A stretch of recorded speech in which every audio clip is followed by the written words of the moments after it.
Assalamualaikum warahmatullahi wabarakatuh. Anak-anak baik? Alhamdulillah baik.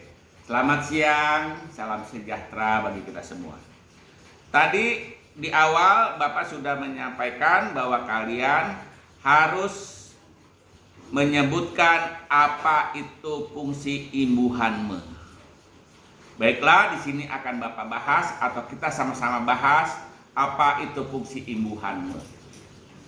Fungsi imbuhan me adalah membentuk kata kerja aktif, membentuk kata kerja aktif.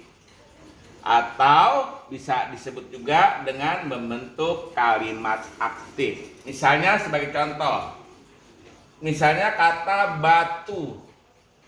Batu ini adalah kata benda. Ditambah imbuhan me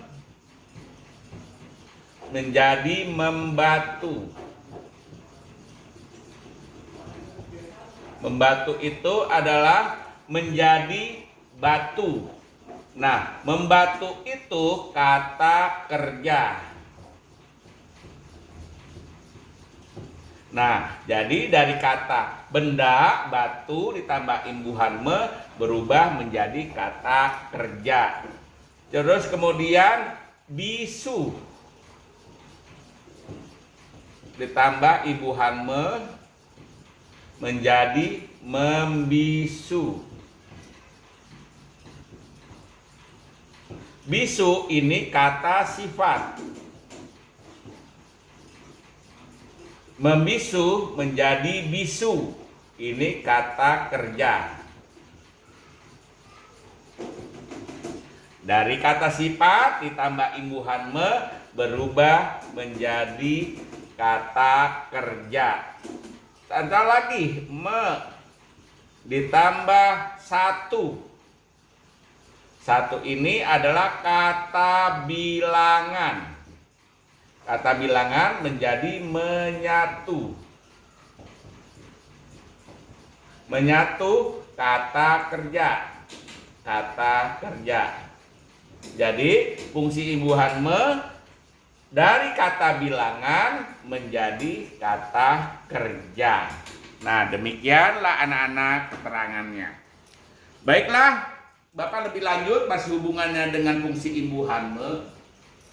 Di SD kamu sudah belajar subjek, predikat, objek, dan keterangan. Ya, subjek, predikat, objek, dan keterangan. Nah, di SMP ini Bapak kasih rumusnya. Ya, subjek harus berjenis kata benda. Ingat-ingat ya, subjek harus berjenis kata benda dan selalu berada di depan. Ingat, selalu berada di depan. Misalnya, ini selalu ada di depan. Kecuali keterangan mendahului. Misalnya di sini ada keterangan. Nanti akan Bapak contoh soalnya. Ya, selalu berada di depan. Karena selalu berada di depan, maka dia nanti akan mempunyai fungsi, yaitu kalimat aktif dan pasif. Nanti akan Bapak penjelasan. Kalimat aktif dan pasif ini dilihat dari S-nya. Ya. Jadi kuncinya S selalu berada di depan. Setelah S, ini wajib predikat. Predikat. Apa predikat?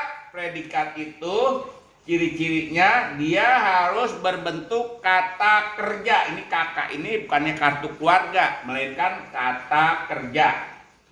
Kata sifat bisa juga kata bilangan. Kata kerja banyak contohnya, ya. Membatu, berlari, bermain, makan, minum, dan sebagainya. Kata sifat baik, sopan, cantik, indah, anggun. Kata bilangan ada dua, kata bilangan yang bisa dihitung dan kata bilangan yang tidak bisa dihitung. yang bisa dihitung, contohnya 1, 2, 3 dan seterusnya. Kalau yang tidak bisa dihitung, misalnya seberapa, beberapa, sedikit, banyak, itu namanya kata bilangan yang tidak bisa dihitung jumlahnya. Baik. Nah, kalau kalimat cuma ada S dan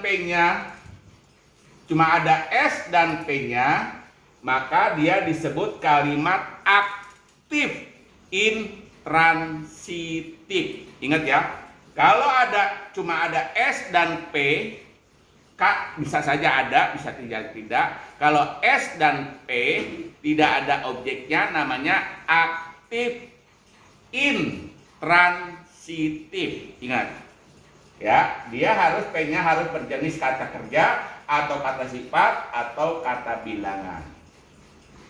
Terus lanjut O, objek. Objek sama dengan S. Ya, dia harus berjenis kata benda. Nah, cuma bedanya kalau O selalu berada di belakang. Kalau S selalu berada di depan kecuali keterangan yang mendahului. O selalu berada di belakang kecuali K ada di belakang. K untuk SMP ada 4. Ini keterangan, kayak ini singkatan dari keterangan.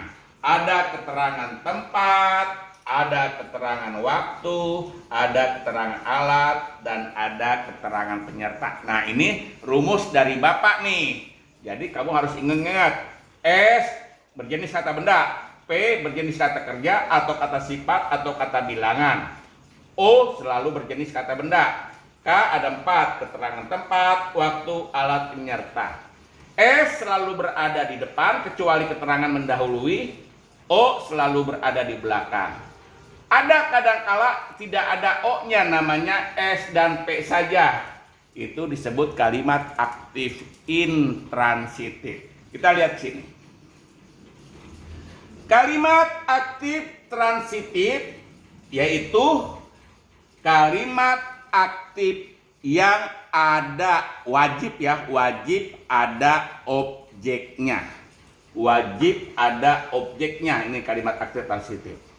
Aktif intransitif yang tidak mempunyai objek. Ini jabatannya bisa SPO, bisa KSPO, bisa KSPOK, dan lain sebagainya. Yang ini tidak ada O-nya. Bisa SPK, bisa KSP, bisa KSPK, bisa. Nah, kebalikan dari kalimat aktif adalah kalimat pasif. Tadi Bapak katakan bagaimana anak-anak? Kalau kalimat aktif dan pasif itu dilihat dari apanya? Dilihat dari S-nya, subjeknya. Dilihat dari subjeknya.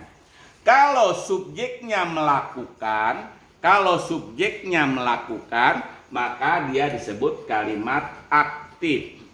Tapi kalau subjeknya tidak melakukan atau dikenakan, namanya kalimat pasif. Sebagai contoh, Ibu membeli ikan di pasar kemarin.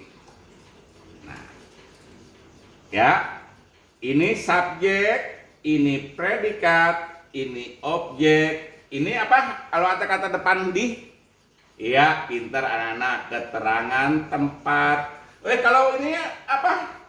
Oh iya, terima kasih anak-anak. Ini namanya keterangan waktu. Nah, Ibu membeli ikan di pasar kemarin. Siapa yang melakukan? Ibu atau ikan? Oh, ibu. Kalau ibunya melakukan terus dia ada di jabatannya subjek, maka dia disebut kalimat aktif. Karena kembali ke sini, adik menangis di kamar tadi pagi. Adik apa sayang? Objek. Enggak mungkin, adik bukannya objek. Tetapi karena dia ada di depan, namanya jabatannya apa? Subjek. Menangis karena dia kata kerja, ya berarti dia predikat. Ada kata depan di apa nih? Oh, terima kasih anak-anak, itu udah bagus. Keterangan tempat. Tadi pagi keterangan waktu. Ada tidak S-nya? Ada. Ada tidak P-nya? Ada. O-nya ada enggak? Enggak ada. Kalau enggak ada O-nya apa namanya? Aktif intransitif.